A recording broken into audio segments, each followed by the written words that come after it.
You know, sometimes the most generous act, the one that comes straight from your heart, can somehow morph into your deepest regret. I learned that the hard way.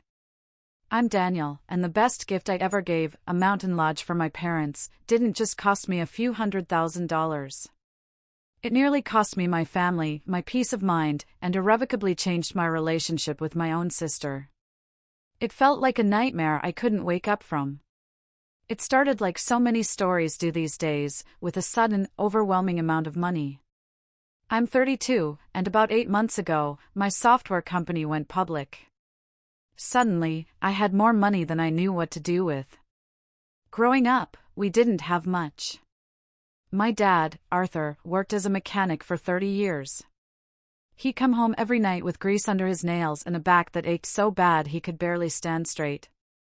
My mom, Eleanor, taught second grade at the local elementary school, often spending her own paycheck on supplies because the district budget was just a joke. They sacrificed everything for me and my sister, Chloe. And when that IPO check hit my account, my first thought wasn't about fancy cars or exotic vacations. It was about them. About their 50th wedding anniversary coming up, about how they deserved something truly incredible. My buddy, Mark, a real estate agent in Wyoming, found this stunning mountain lodge in Jackson Hole. For bedrooms, floor-to-ceiling windows overlooking the Rockies, just 20 minutes from the ski slopes, with a stone fireplace that could heat half the state. It cost $380,000, and I didn't blink. The deal closed 2 months before their anniversary. The anniversary party was perfect. We rented out this beautiful restaurant, filled with family and friends. When I stood up to make my speech, my voice caught in my throat. I handed Dad the envelope with the deed inside. He just stared at it, like his brain couldn't process the information. Mom started crying immediately, happy tears streaming down her face. Everyone clapped and cheered. For that one moment, everything felt absolutely perfect. Chloe was there with her husband, Ethan, and their 2 kids, Noah, who's 6, and Mia, who's 4. Chloe hugged me and said how amazing it was, but something in her smile didn't quite reach her eyes. I didn't think much of it then. Ethan shook my hand a bit too hard and made some strange comment about having that kind of money to throw around, with this weird, bitter edge to his voice. I brushed it off. The party went late, and Mom and Dad couldn't stop talking about the lodge. The first couple of weeks were great. Mom called me every other day with updates, hiking trails they discovered, a neighbor who brought over homemade jam. Dad sent me photos of the sunset from the back deck, these gorgeous shots with the mountains turning purple and gold. I felt this deep satisfaction, knowing I'd given them something truly meaningful.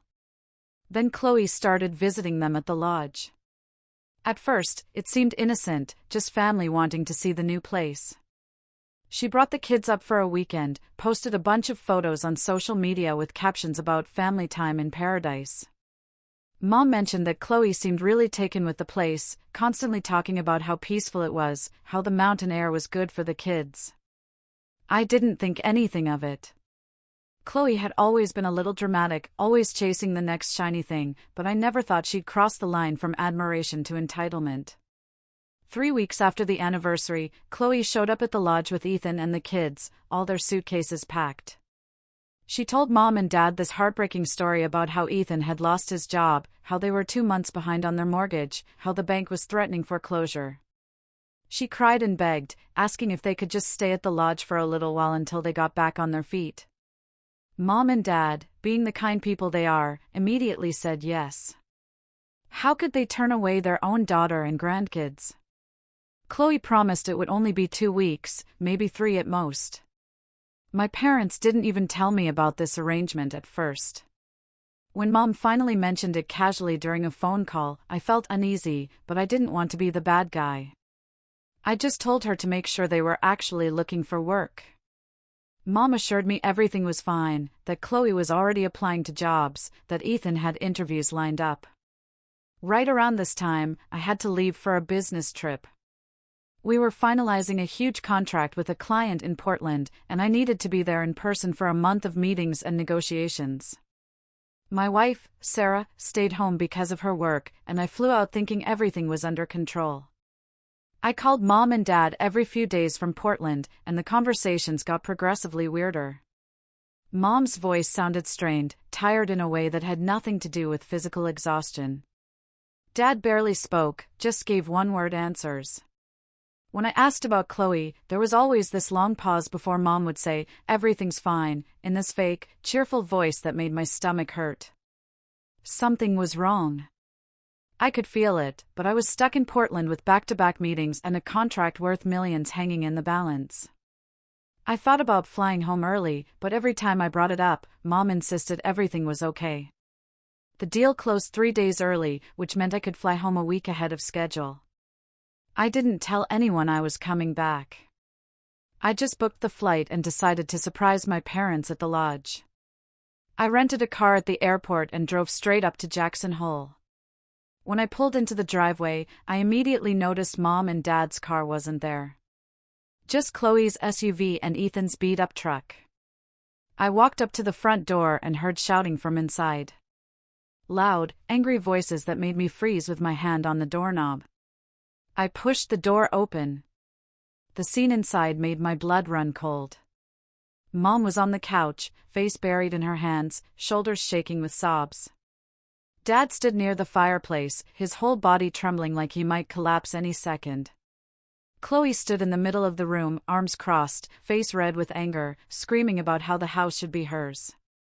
She was going on about how Mom and Dad didn't even need it, how they had their old house, how she and Ethan were young and starting their lives and needed this more. Ethan leaned against the kitchen counter with this smug expression, casually telling my parents to just sign it over to make it easy on everyone. He even had the nerve to bring up the grandkids, asking if Mom and Dad wanted to see Noah and Mia grow up, like he was holding them hostage. Mom looked up with tears streaming down her face and tried to explain that this was my gift, that they couldn't just take it. Chloe cut her off, screaming that I had everything, that I didn't care about them, that if I did, I wouldn't have left them alone with her for a month. Dad tried to speak, but his voice was shaking so badly I could barely understand him. Ethan pushed off the counter and walked toward my father with this threatening energy. Mia was crying in the corner, scared by all the yelling, and Noah sat on the stairs with his hands over his ears, trying to block it all out. That's when I stepped fully into the room and asked what the hell was going on. My voice came out loud and sharp, cutting through all the noise. Everyone froze. Chloe's face went from angry red to pale white in about 2 seconds. Her mouth opened, but no sound came out. Mom jumped up from the couch and ran to me, grabbing my arms and sobbing that she was so glad I was there, that they didn't know what to do, that Chloe wouldn't leave and wanted them to give her the house. Dad came over, too, his hands still shaking, whispering that this had been going on for days, that they'd told her no, but she just kept pushing. I looked at Chloe and asked her, slowly, if she really wanted Mom and Dad to give her a $380,000 house, the house I bought for them for their anniversary. Her face twisted, and she started going off about how I didn't understand how desperate they were, how Ethan couldn't find work, and they were going to lose everything. Ethan stepped forward and said, "Yeah, and you're sitting on millions while your own sister suffers. What kind of family does that?" These people had been torturing my parents for days, trying to manipulate them into handing over my gift, and they had the nerve to act like I was the villain. The silence after Ethan's accusation was deafening. I stood there looking at my sister and her husband, and I felt this cold fury settle over me. I told them, very calmly, that they had exactly 1 hour to pack their things and get out, or I'd call the police and have them removed for harassment and trespassing. Chloe's eyes went wide, and she started sputtering about how I couldn't do that, how this was family business, how I was being cruel. Ethan took a step toward me like he was going to get physical, and I pulled out my phone and started dialing. That stopped him cold. Mom collapsed back onto the couch, crying with what looked like relief, and Dad put his hand on my shoulder with this grip that told me everything about how scared he'd been. Chloe and Ethan stormed upstairs to the guest room, and I could hear them arguing in harsh whispers about what to do next. While they packed, I sat down with Mom and Dad and asked them to tell me everything from the beginning. What came out was so much worse than I'd imagined. Mom explained that the first week Chloe stayed at the lodge had been fine, almost normal. Chloe and Ethan acted grateful, helped with dishes, played with the kids in the yard. But then week 2 hit, and things started changing. Chloe began making comments about how much space the lodge had, how it was really too big for just 2 people, how Mom and Dad's old house was perfectly adequate for retirement. Ethan started having these serious conversations with Dad about financial responsibility and legacy, about how assets should be distributed based on need rather than sentiment. Mom mentioned that Ethan had started placing bets on sports games on his phone, always checking scores and odds. They were laying groundwork, building a narrative. Dad said he shut it down immediately, told them the lodge was staying in his and Mom's name, and that was final. That's when things turned ugly. Chloe started crying every day. These dramatic sobbing sessions about how unfair life was, how I had everything handed to me while she struggled. She conveniently forgot that she dropped out of college to backpack through Europe on Mom and Dad's dime, that she'd had just as many opportunities as I did. She told Mom and Dad that Ethan's job loss wasn't his fault, that they were about to be homeless with 2 small children. She showed them foreclosure notices that I'm pretty sure were fake.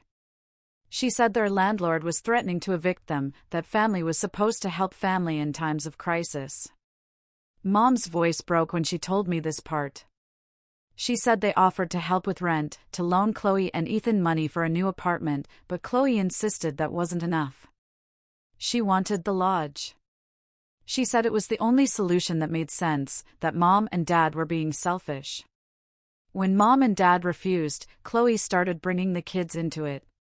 She'd have Noah and Mia tell their grandparents how much they loved the lodge, how happy they were there, how they didn't want to leave. She coached those little kids to guilt-trip their own grandparents, which is one of the most disgusting things I've ever heard. Ethan started getting aggressive with Dad, standing too close, raising his voice, making veiled threats about family loyalty. He told Dad that if they really cared about their grandkids, they'd do whatever it took to keep them safe and stable. He implied that if Mom and Dad didn't sign over the lodge, they might not see Noah and Mia anymore. That's when Mom started getting physically sick from the stress. She couldn't sleep, couldn't eat, spent hours crying while Chloe berated her. Dad tried to call me multiple times, but Chloe always seemed to be hovering nearby. And she convinced them that telling me would ruin my important business deal in Portland. The worst part came 3 days before I showed up. Chloe told Mom and Dad that she'd spoken to a lawyer, that legally they could claim the lodge was a family asset since they'd been living there for weeks and had established residency. She said if Mom and Dad tried to kick them out, she'd sue for grandparents' rights, and they'd never see the kids again. Ethan backed her up, said they had rights, said they'd make this as difficult and expensive as possible if Mom and Dad didn't just cooperate. He told Dad that at their age, did they really want to spend their retirement in court battles and family feuds? Mom said that's when Dad started trembling, when the stress became physical. He's 72 years old, and his daughter was threatening to destroy the family if she didn't get her way. They felt trapped, helpless, terrified of losing their grandchildren, but also knowing they couldn't just hand over my gift. I sat there listening to all of this and felt sick to my stomach. This was my sister, someone I'd grown up with, and she'd turned into this manipulative person who was willing to torture our elderly parents to get what she wanted. I asked Mom why they didn't just call me anyway, business deal or not, and she started crying again. She said Chloe had convinced them I'd be angry, that I'd think they were weak, that I'd blame them for letting things get this bad. I pulled her into a hug and told her none of this was her fault, that Chloe was the one who should be ashamed, that I was so sorry I hadn't been there to protect them. Dad sat there with tears running down his face, looking older than I'd ever seen him, and I realized my sister hadn't just tried to steal a house. She'd destroyed their sense of safety in a place that was supposed to be their sanctuary. When Chloe and Ethan finally came down with their suitcases, Chloe tried one more manipulation. She had Mia in her arms and Noah holding her hand, and she looked at Mom with these sad eyes. "I guess we'll be living in our car now," she said, her voice trembling. "I hope you can live with yourselves, knowing your grandchildren will be homeless." Ethan stood behind her, nodding, but I could see the calculation in his eyes. While they'd been packing, I made a quick call to their landlord, a number I'd gotten from Mom's phone contacts. I stood up and walked toward them, and my voice came out cold. "You're not homeless, Chloe. I just spoke to your landlord. You're 1 month behind on rent, not facing foreclosure, not being evicted." Her face went white. She hadn't expected that. The foreclosure notices were complete fiction. I told her I knew she was lying, that I knew exactly how much debt she really had, and that if she ever came near Mom and Dad again with these manipulations, I'd make sure everyone in the family knew exactly what kind of person she really was. Chloe's mask finally cracked completely. She started screaming about how I'd always been the favorite, how Mom and Dad loved me more, how nothing she did was ever good enough. She called me spoiled and entitled. Said my success was just luck and I didn't deserve any of it. Ethan tried to pull her toward the door, but she was on a roll now. Years of jealousy and resentment pouring out. She said I'd ruined her life by being the perfect son. That she'd always lived in my shadow. That this lodge should have been hers because she needed it more. The entitlement was breathtaking. I just stood there and let her rant. Let her show Mom and Dad exactly who she'd become. When she finally ran out of steam, I opened the front door and told them to leave. "Get out of my parents' house," I said quietly. "And don't come back." They left, Chloe crying, Ethan glaring at me like I was the villain. The kids confused and upset. I watched their car disappear down the driveway and felt this strange mix of relief and heartbreak. I just kicked my own sister out, probably destroyed whatever was left of our relationship. But what choice did I have? Mom and Dad sat on the couch holding hands, looking exhausted, but finally safe. But as I closed the door, I had this sinking feeling that this wasn't over, that Chloe wasn't the type to just accept defeat and move on. The first few days after Chloe left were quiet, almost too quiet. Mom and Dad stayed at the lodge with me, and I took a week off work to make sure they were okay. We didn't talk much about what had happened at first. Mom would start crying randomly throughout the day, and Dad kept apologizing like any of this was his fault. I spent most of my time just being there, making meals, going on walks with them, trying to restore some sense of normalcy. Sarah drove up from the city on day 3, and having her there helped. On the 4th night, we all sat by the fireplace, and Dad finally opened up about how scared he'd been. He said he'd never seen Chloe like that before, so angry and desperate and willing to hurt people to get what she wanted. Mom admitted she'd been having nightmares about losing the grandkids, about Noah and Mia growing up thinking their grandparents didn't love them. I promised them that wouldn't happen, that we'd figure this out.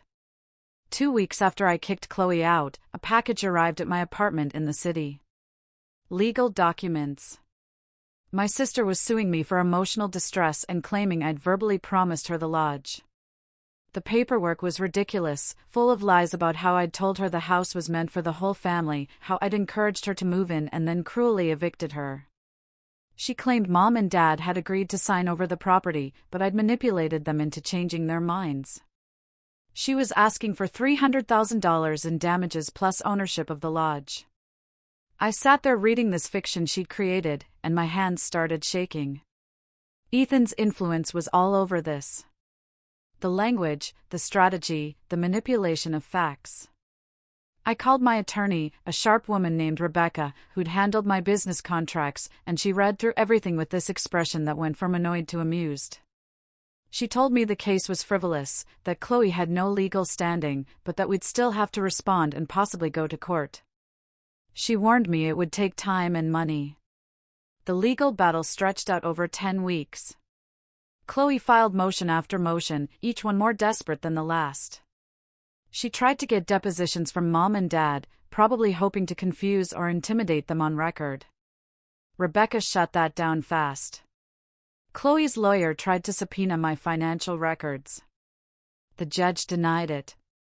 Every attempt Chloe made to build a case fell apart under basic scrutiny, but the process was exhausting.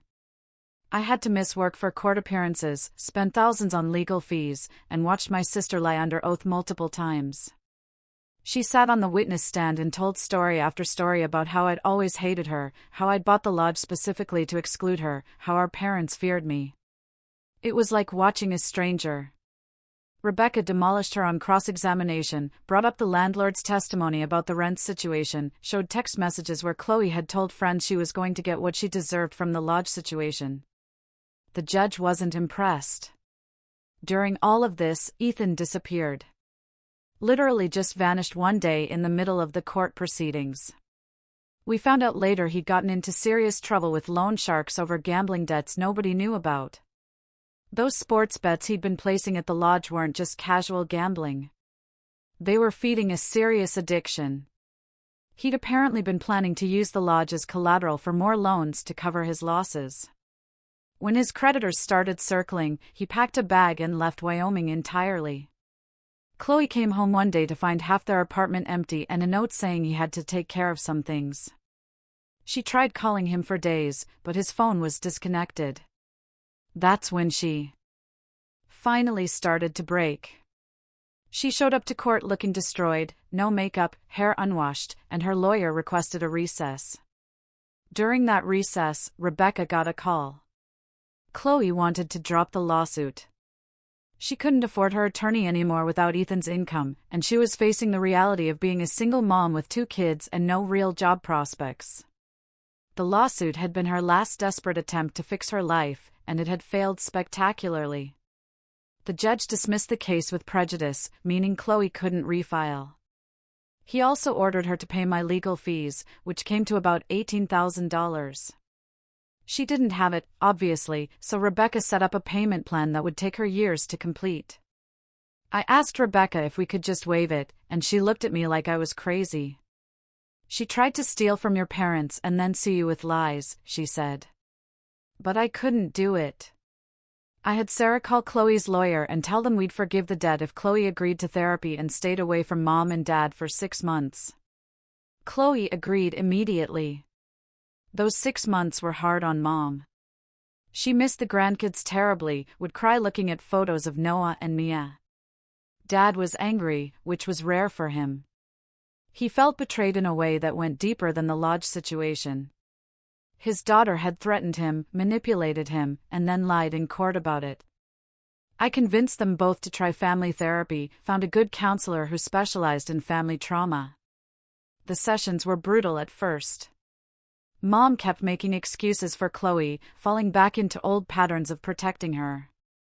The therapist called her out on it, explained how that enabling had helped create this situation. Dad had to confront his own guilt about favoring Chloe when we were kids. I had to work through my anger, my feeling of betrayal, my grief over losing the sister I thought I knew. It took months, but slowly we started healing. 8 months after everything went down, I got an email from Chloe.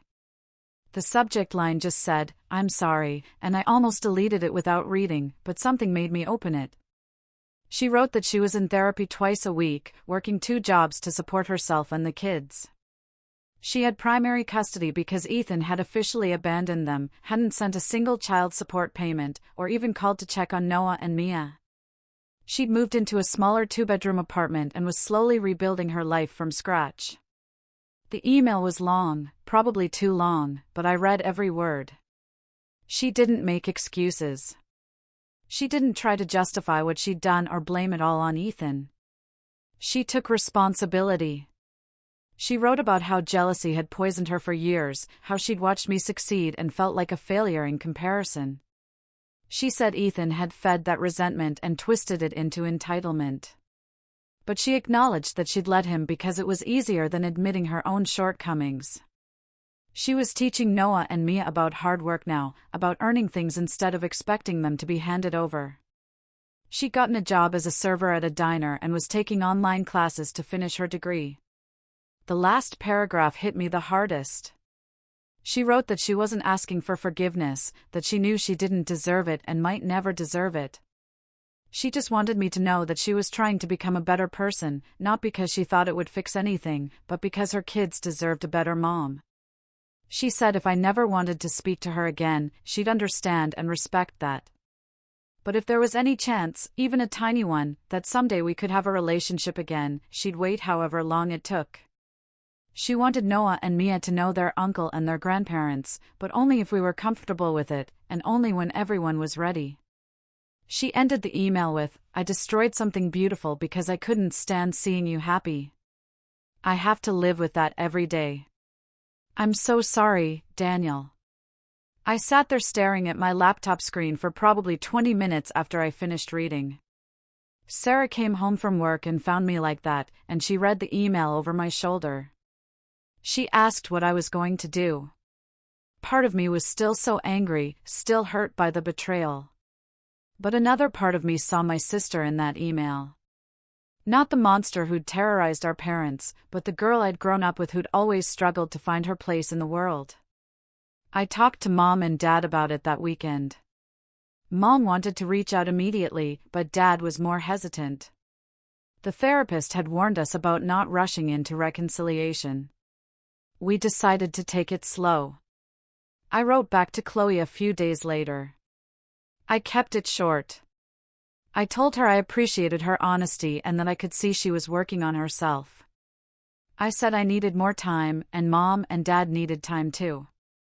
I suggested that maybe in another 6 months we could meet for coffee somewhere neutral, not at the lodge, and just talk. No expectations, no promises, just a conversation. She responded within an hour saying she understood completely, that she'd wait as long as it took, that she was just grateful I'd responded at all. True to her word, she didn't push. She sent occasional updates, brief emails about the kids or her progress in therapy, never asking for anything. It's been 14 months now since everything happened. Last month, I finally met Chloe for coffee at a diner halfway between the city and her apartment. It was awkward at first, both of us not knowing what to say, but then Noah and Mia came running in from where they had been waiting in her car, and seeing them broke some of the tension. They're good kids, and it's clear Chloe is trying hard to give them a stable life. We talked for 2 hours, mostly about the kids and her therapy. We didn't talk much about what happened at the lodge.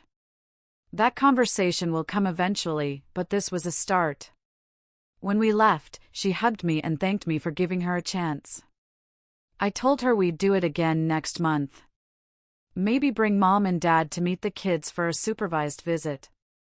I don't know if our relationship will ever be what it was. Maybe too much has been broken, but I'm leaving the door open, just a crack, because that's what family does. Mom and Dad are finally enjoying the lodge the way I'd imagined.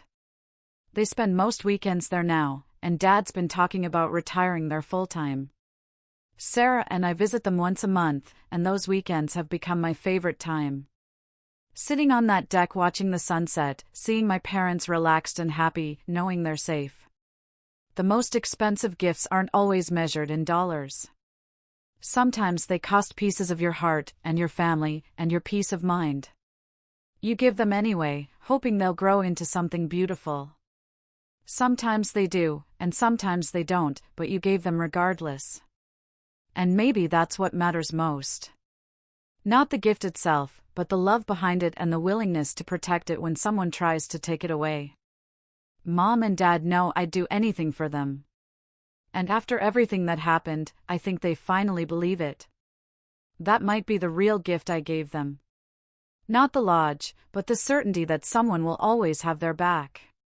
Even when that someone has to stand against family to do it.